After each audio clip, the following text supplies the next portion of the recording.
Boa tarde, a paz do Senhor, tudo bem? Espero que você esteja bem. Hoje, nesse vídeo, você vai aprender o segredo de como falar de Deus para o teu marido. Amém? Fica comigo até o final desse vídeo.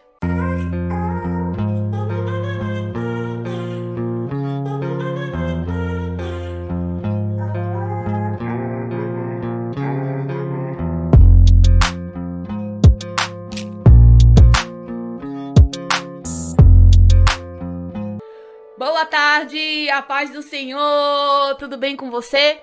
Para quem não me conhece, eu sou a pastora Renata Silva e eu trago todos os dias para vocês aqui dicas que te ajudam a crescer espiritualmente, uma palavra abençoada que te direciona, que te abençoa, que te ajuda também na restauração do teu casamento e também da tua família. Queridas, para não perder os vídeos, já se inscreve aqui no canal, você que ainda não é inscrita, ativa o sininho, as notificações, curte esse vídeo, compartilha para todos os seus amigos, para a tua família e não esquece de deixar aqui embaixo o teu comentário, porque eu amo responder o comentário de vocês, tá bom? Vamos lá para a nossa mensagem? Queridas, falar de Deus para os nossos maridos deveria ser muito fácil, não é? Mas não é bem assim que funciona na prática, não. O homem que está afastado dos caminhos do Senhor, é muito difícil pregar a palavra para essa pessoa. Por quê? Porque quando ele ouve a palavra, ele diz, eu já sei disso, não precisa você me falar. Eu sei qual é o caminho, quando eu quiser eu volto, não é isso? Quantas estão se identificando?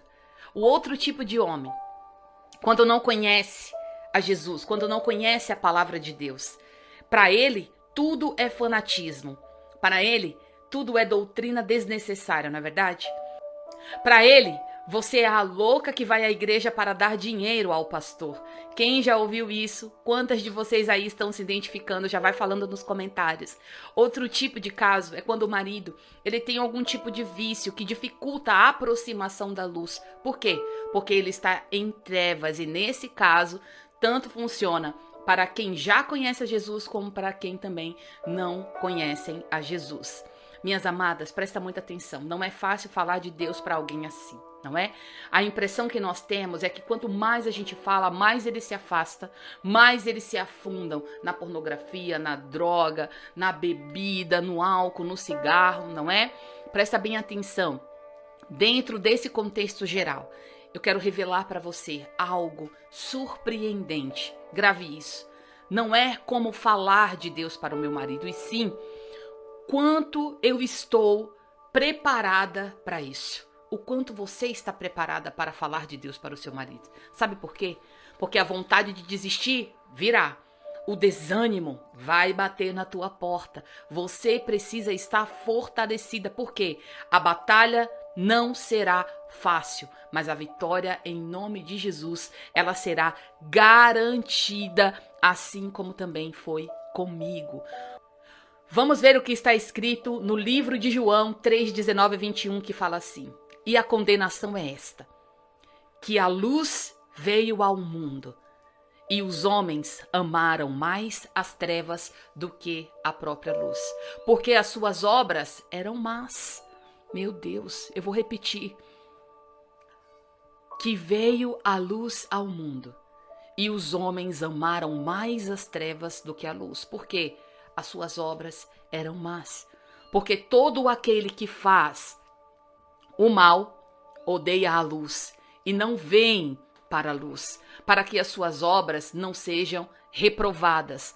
Mas quem pratica a verdade vem para a luz, a fim de que as suas obras sejam manifestas, porque são feitas em Deus. Eu vou repetir esse trecho porque é muito importante você gravar e memorizar isso.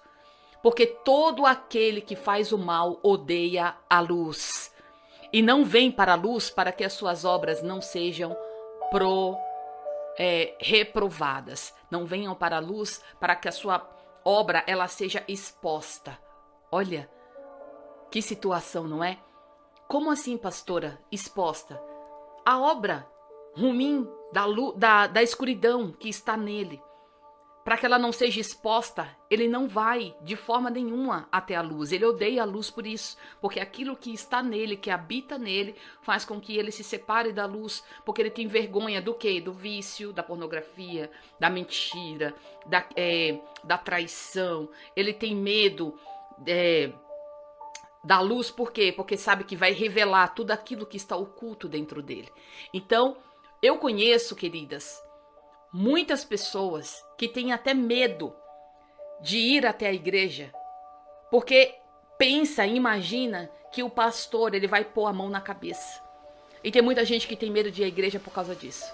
Então, amadas, a natureza humana caída, ela ama cada vez mais as trevas e ela acaba ignorando a luz.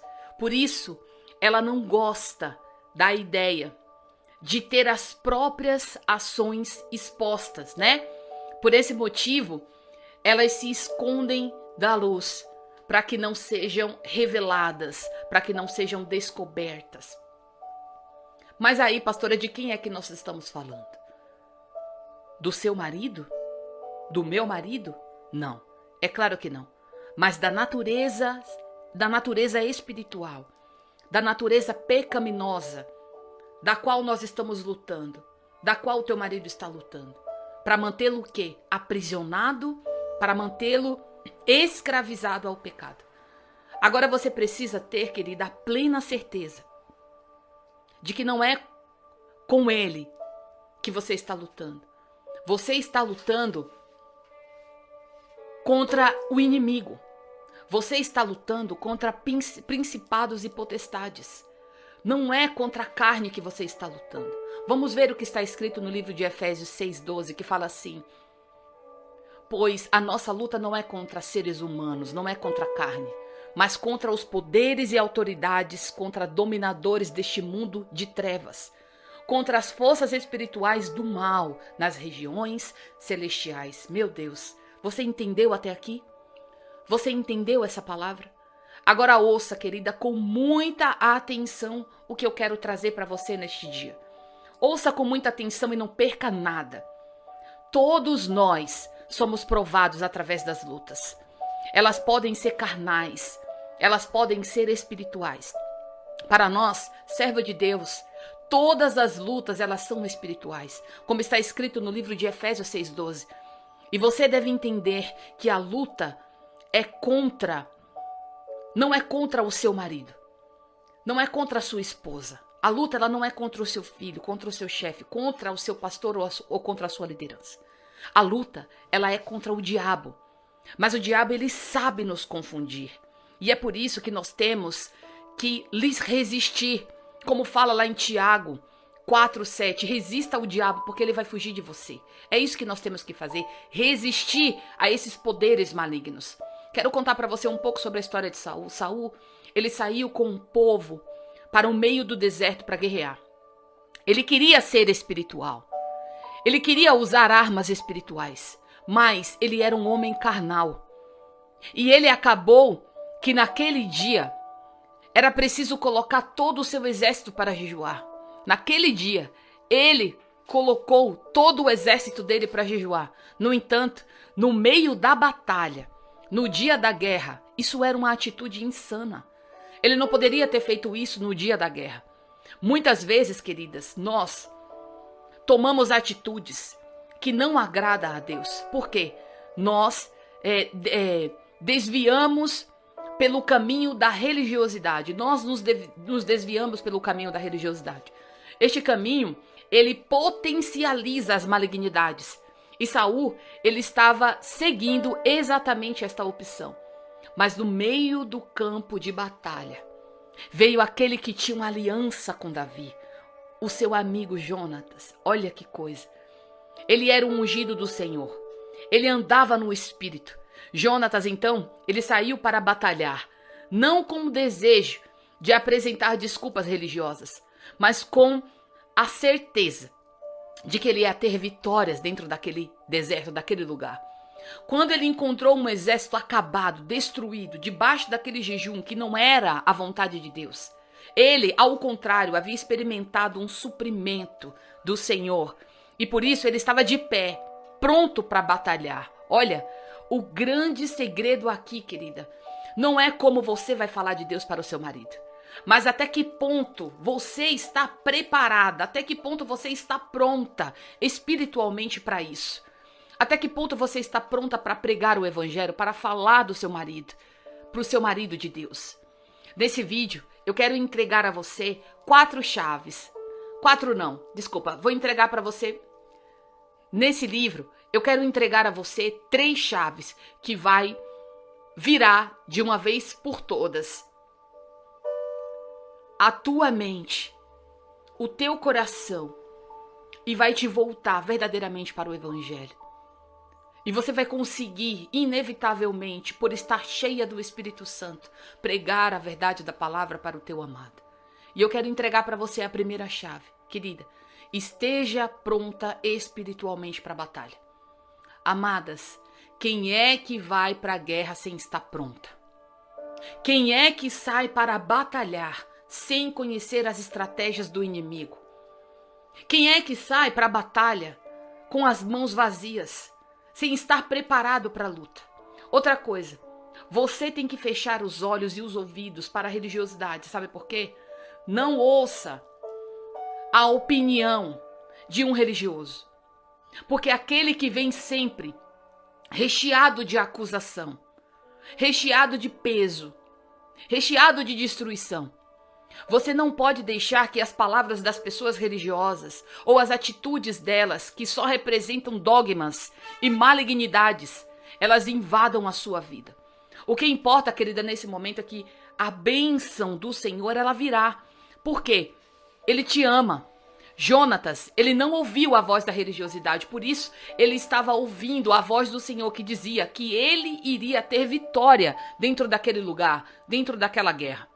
A segunda chave que eu quero entregar a você nesta manhã, nesta tarde, é: não se envolva com a fraqueza. Sabe por que eu estou dizendo isso? Muitas pessoas, elas acabam se destruindo, mesmo antes, mesmo tendo potencial incrível de vida. As pessoas, elas acabam se destruindo, mesmo tendo um potencial incrível de vida. Sabe por que muitas pessoas não conseguem ir além do seu ministério? Sabe por que muitas pessoas, elas desistem no meio do caminho? Porque há pessoas que adoram ter penas de si mesma e de se sentirem coitadas, porque o dia da sua aflição, o dia da sua dor e necessidade, elas não se desligaram da fraqueza. Mas a palavra de Deus fala que quando nós somos fracos, é aí que nós somos fortes. Oh, meu Deus! Então, para nossa fraqueza, Então, para nós, a fraqueza, ela pode estar na carne. Mas nós estamos fortalecidos pelo poder do Espírito Santo de Deus. Aleluia! O Senhor, ele levanta a destra, a sua mão, nas batalhas. Ao invés de ser perseguido pelos seus inimigos, ao invés de ser oprimido e afrontado, você se levantará contra eles e você vencerá pelo poder de Deus. Você vencerá pelo poder do Espírito Santo, pelo poder de Jesus Cristo. Nesse momento, o que tem sido o seu inimigo é o vício do seu marido, que afasta ele de Deus, afasta ele da família. Então lute contra isso com jejum e oração, sabendo de que Deus, ele é com você. Que Deus, ele te deu o poder e a autoridade para vencer as batalhas. A terceira e última chave que eu quero entregar a você nesta manhã, presta muita atenção. Olha que interessante, meninas. Naquela ocasião, Jonatas, ele achou uma rocha de mel no deserto. Deus, ele disse a Moisés: toca na rocha, vai sair água da rocha. Ou seja, da água já havia saído, da pedra já havia saído água. Agora da rocha já havia saído mel. Nesse caso, a rocha, a pedra, significa Jesus Cristo. Como está escrito lá no livro 1 de Colossenses 10:4. A noiva de Cristo, que é a igreja, ela precisa ter os seus lábios, este mel, que é a palavra de Deus, A palavra de vida, como nós vemos lá no livro de Provérbios 16, 24. Palavras agradáveis são como favo de mel, doce para a alma e medicina para o corpo. Jonatas, amadas, ele viveu uma libertação espiritual. Por quê? Porque ele queria saciar-se do mel que escorria da rocha e renovou as forças dele, aquilo que renovava as forças dele. Ele não perdeu o foco. Ele não se deixou contaminar pelo deserto, pela religiosidade. Aquele que estava ao seu redor, ele não deixou se contaminar. Grave isso. No deserto pelo qual você está passando. Há água na rocha para purificar e saciar você. Há um mel para você se alimentar. Há um suprimento de vitória para a sua vida. Porque Jesus Cristo, ele é a rocha que nos dá a provisão no deserto. Quando Jonatas ele chegou no meio dos caídos, dos enfraquecidos, ele olhava e o rosto dele estava brilhando. Seus olhos brilhavam, como fala lá em 1 Samuel 14, 29. Grave isso. Por causa da palavra de Deus. Por causa da palavra. O Senhor, Ele tirará todo o seu cansaço e o teu desânimo. Ele vai tirar todas as suas mágoas e também as suas frustrações. O poder das palavras negativas que foram lançadas sobre a tua vida. Tudo aquilo que te entristeceu, que te amarrou o teu coração, aquilo que o diabo usou para que você ficasse desprovido do alimento e do suprimento. O Senhor, Ele fará você se alimentar da água e do mel. Essa rocha, querida, essa rocha, ela sustentará, ela levantará você para que você prove de um tempo novo do Senhor na tua vida. A sua fraqueza, você tirará forças e os seus olhos, em nome de Jesus, eles voltarão a brilhar e você vai conseguir retirar forças da onde não tinha para pregar o evangelho para o seu marido. Ele vai ouvir, ele vai entender e ele vai aceitar. A última chave, era quatro chaves, perdão, não era 3, era 4 chaves. A última chave que eu quero entregar para você nessa noite é: peça a Deus para preparar o momento. Não plante em terra infértil. Não adianta você falar de Deus para o seu marido em um momento em que ele não estiver bem. Em um momento em que ele chegou alcoolizado. No momento em que ele chegou drogado. No momento em que ele está usando a pornografia. Não fale de Deus nesse momento. Peça para Deus preparar o momento. Seja sábia. Engula. Respire. Conte até 10. Ore. E fale para Deus. Prepara o momento certo em que a terra dele, o coração, esteja fértil. Porque quando eu plantar a semente, o teu espírito vai germinar. Amém? E essa foi a palavra de hoje. Espero que você tenha gostado. Espero que tenha falado com você, tocado no teu coração e te instrua a fazer aquilo que é certo diante e perante os olhos de Deus, tá bom? Te amo em Jesus. Um beijo da pastora. Fica com Deus e até mais, se assim Deus permitir.